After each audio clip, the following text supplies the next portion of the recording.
Hi everyone, welcome back to my রান্না বাড়ি টুকিটাকি স্বপ্না। আশা করি সবাই ভালো আছে, সুস্থ আছে। আজকে একটা নতুন রেসিপি নিয়ে চলে এসেছি, কাচ্চি মাছের বড়ার ঝাল। কাচ্চি মাছের বড়ার ঝাল খেতে ভীষণ উপাদেয়। গরম গরম ভাতের সাথে এটা দিয়ে যদি কাউকে সার্ভ করা যায়, আশা করি যারা মাছ লাভার তারা এই রেসিপিটা পুরো ভাতটাই খেয়ে নেবে। চলো এবার তাহলে রেসিপিটার উপকরণগুলি তোমাদের সাথে শেয়ার করি।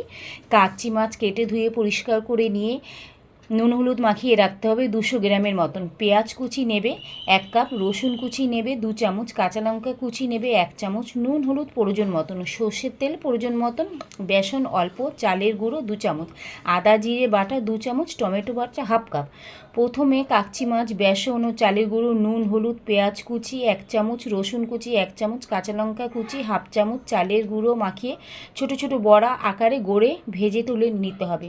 এবার ওই তেলে বাকি পেঁয়াজ কুচি রসুন ভেজে তাতে আদা জিরে বাটা দিয়ে কষিয়ে অল্প জল দিয়ে এটা নুন হলুদ দিয়ে টমেটো বাটা দিয়ে খানিকক্ষণ একটু ধিমে আছে গ্যাসের আঁচ যেন একদম ধিমে থাকে, খানিকক্ষণ একটু ফুটতে দিতে হবে। যখনই দেখবে একটু ঝোলটা মরে এসছে, গ্রেভির আকারে হয়ে এসছে, তখন বড়াগুলি পরপর এর মধ্যে দিয়ে একটু ফুটিয়ে ভালো করে নামিয়ে নিলেই হবে কাচ্চি মাছের বড়ার ঝাল। কাচ্চি মাছের বড়ার ঝাল এই রেসিপিটা এতটা সুস্বাদু, একবার বানিয়ে রাখার অনুরোধ রইল। এটা বানিয়ে খেলে গরম ভাতের সাথে কাউকে সার্ভ করে দেখবে সে চেটে পুটে খেয়ে নেবে। আর আজকে রান্নাঘরের টিপস এটা হলো, বিস্কুট কি করে আমরা টাটকা রাখবো। সব সময় দেখা যায় বিস্কুটের কৌটো থেকে আমরা যখন বিস্কুট তুলে তুলে খেতে থাকি, পরের দিকে শেষের দিকে বিস্কুটগুলি না ভীষণ তেনানো হয়ে যায়।